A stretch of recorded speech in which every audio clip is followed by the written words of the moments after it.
a isto seguiu-se as eleições do período marcelista, que eram eleições entre aspas. Eleições nacionais, legislativas nacionais. O senhor foi candidato, junto com o Dr. Fernando Rebelo. A Assembleia Nacional. E penso que José Manuel Barroso. José Manuel Barroso, Fernando Rebelo e eu. Éramos os três candidatos. Tínhamos o apoio de um grupo muito homogéneo e muito eficaz, que era o Grupo do Comércio do Funchal. Um jornal que se publicava aqui na altura, que tinha âmbito nacional, porque se distribuía em muitas zonas do continente, e tinha uma aceitação enorme nos meios oposicionistas no continente, e grande parte da redação desta carta vem da redação do Comércio do Funchal. Mas essa oposição, essa candidatura, a forma como se apresentaram, também não houve consequências de terem sido candidatos? Não, na nossa vida pessoal não. Que eu saiba, ninguém foi. Portanto, a ditadura na Madeira, apesar de tudo, era branda. É isso que se pode concluir? Sim. E nós todos estávamos em situações relativamente confortáveis na vida, em que a própria polícia política hesitava em prender este ou prender aquele. Não houve prisões com base nisto. Não houve prisões com base nas eleições que se realizaram posteriormente. Até porque tinha havido uma chamada de público que tinha sido enorme nos dois grandes meetings que fizemos, um na Rua das Mercês, numa casa cedida por uma senhora... Assim, penso que será esta exatamente, era isso. Uma casa cedida pela uma senhora Acioli, que nos cedeu a casa para fazermos... Portanto, tiveram apoiantes. Em síntese, tiveram pessoas a seguir a vossa candidatura, mas depois nos resultados eleitorais havia fraude. Exatamente. Nós sabíamos que tudo aquilo era fabricado e, portanto, os números não tinham significado para nós. E por isso, em 1973, quando houve novamente eleições, a oposição não concorreu. Portanto, talvez porque não valia a pena, não era? Acabou. Há aqui um salto que não vale a pena nos alongarmos, mas foi subdiretor da Escola Industrial, portanto, chegou a ser diretor num curto período, foi professor durante muitos anos. Mas esta ligação à oposição democrática em 1969 foi o que lhe abriu a porta para ser, já depois do 25 de Abril, presidente da Comissão Administrativa da Junta Geral do Distrito do Funchal. Portanto, o que seria hoje o Governo Regional, digamos assim, numa leitura um pouco mais simplista. Esse convite, como é que surge? Quem é que o convida? Quem me convidou foi o Dr. Fernando Rebelo, que consultou o continente acerca da necessidade de preencher o lugar que ainda estava a ser ocupado por um homem, por acaso, muito qualificado tecnicamente, o engenheiro Rui Vieira, mas sentia-se necessidade política, ou sentiu o Dr. Fernando Rebelo, de substituí-lo. E escolheu-me a mim para tomar o lugar dele.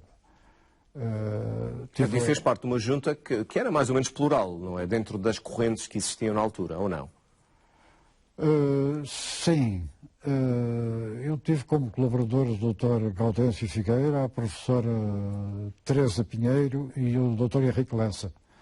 Isto é, eram pessoas de opiniões variadas, aliás, acabaram por cair em partidos políticos diferentes, e tentámos fazer uma gestão isenta, executando aquilo que era o projeto que estava em andamento.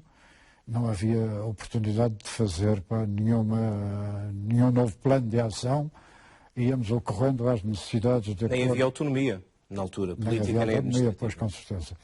E em determinado momento resolvemos apresentar a nossa demissão quando foi das eleições para a Assembleia Constituinte. Em 1975. Em 75. No princípio de 75 apresentámos a nossa demissão porque achamos que haveria a oportunidade de fazer uma nova escolha para a Junta Geral com base nos resultados eleitorais. Mas essa demissão também não foi porque, num certo sentido, a Junta Geral e mesmo o Governador Fernando Rebelo não tiveram vida fácil. Não tivemos vida fácil, não, porque os grupos de extrema esquerda... Era a UPM, União do Povo da Madeira, e o Partido Comunista, nem tanto. Tomaram conta da rua em determinado momento, faziam manifestações ameaçadoras, determinados grupos sindicais também, e a nossa situação não era fácil, porque nós não tínhamos nenhum suporte político que se contrapusesse a essas forças. Mas depois permaneceu, mesmo apesar da demissão, permaneceu em funções durante mais algum tempo. Peço desculpa? Depois da sua demissão, ainda permaneceu em funções durante mais algum tempo? Muito pouco tempo, enquanto não foi nomeada uma junta de planeamento que saiu da iniciativa do Tenente-Coronel Azeredo. O que é que guarda desse período da Junta Geral? O que é que? O que é a principal memória que guarda desse período da Junta Geral?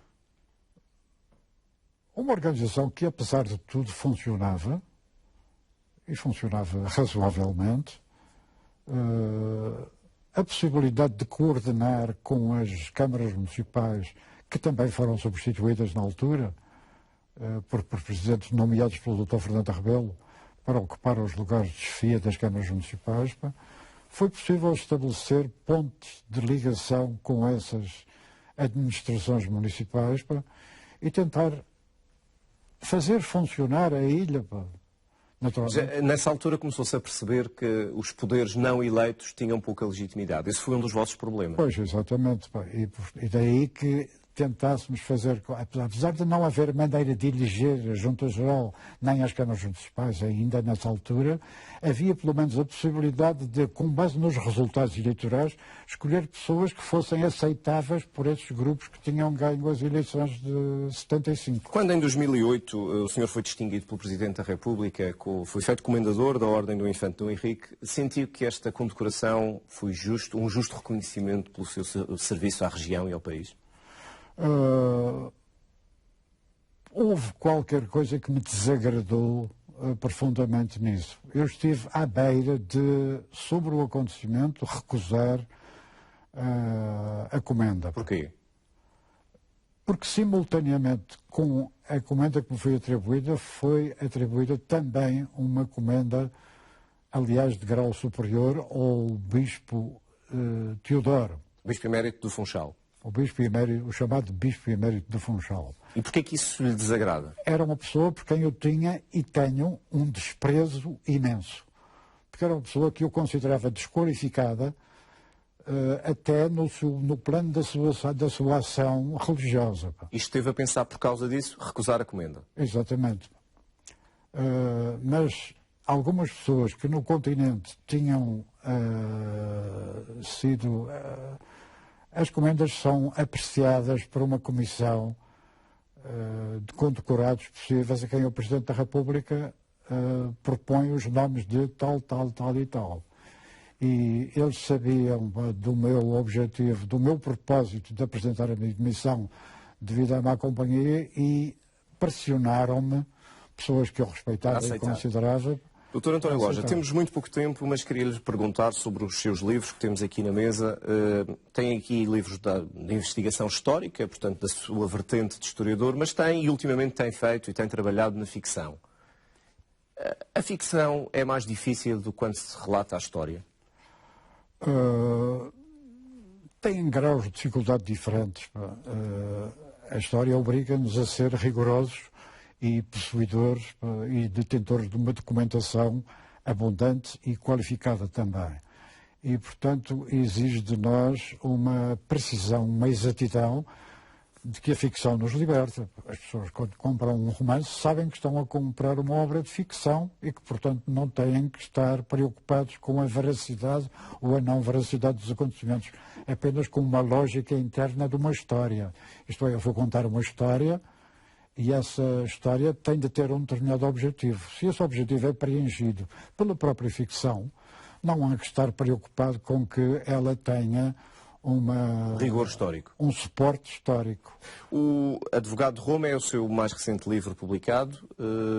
Exatamente. Mas há na calha, penso que é a reedição da luta do poder contra a maçonaria, estou certo? Exatamente. Esse é um livro de investigação histórica, do qual eu me orgulho muito, devo dizer, e que deve estar para sair com uma certa brevidade. Calculo eu que no princípio do próximo ano, para ser otimista, porque às vezes os editores têm razões. Qual é a editora que o vai editar? Âncora, Lisboa. Foi a mesma que editou o Advogado de Roma e a segunda edição das Ausências de Deus.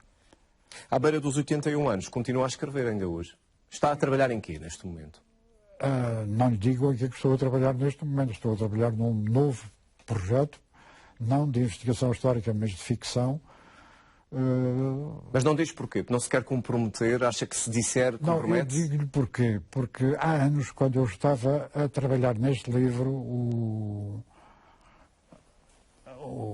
a Crónica de uma Revolução, Uma colega minha veio muito preocupada dizer que um determinado indivíduo que também aparecia no arquivo a fazer investigação estava muito interessado em saber o que é que eu estava a investigar.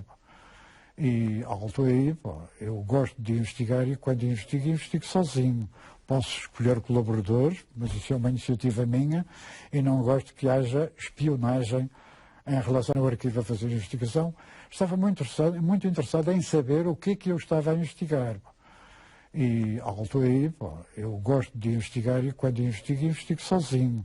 Posso escolher colaboradores, mas isso é uma iniciativa minha e não gosto que haja espionagem em relação àquilo que eu faço. Mas trabalha regularmente, quase diariamente, naquilo que está a fazer? Quando faço a investigação, sim. Vou diariamente ao arquivo. Escrever é quando quer? Sim, isso é quando vem a vontade de... Quando vem a vontade, não tenho horário. Há a promessa de um livro seu em breve? Desculpe? Um livro seu em breve. Há essa promessa? Não tão breve quanto isso. Eu calculo que menos de 6 meses não sai livre. Dr. António Loja, muito obrigado por ter vindo aqui partilhar connosco. Obrigado pela oportunidade que me deu de estar consigo e com o público. Percurso de vida, a história de vida de António Loja. Voltamos no próximo programa com outra vida e outra história.